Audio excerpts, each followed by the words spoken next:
Hi, my name is Douglas Rogers. I'm an author, journalist, travel writer, and I'm the author of the new book, 2 Weeks in November, The Astonishing Untold Story of the Operation That Toppled Mugabe.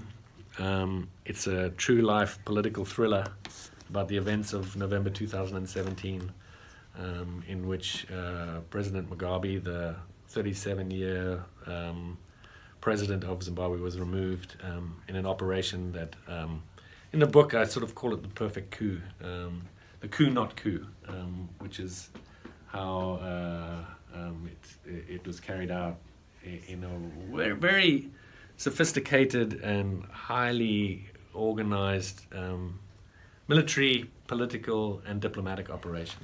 This is the South African cover of the book. The African, I know this is for Voice of America, but goes out to Africa.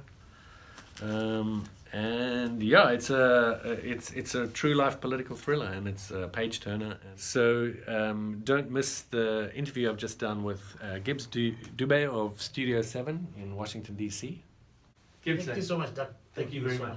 God bless you. Thank you. Nice book, eh?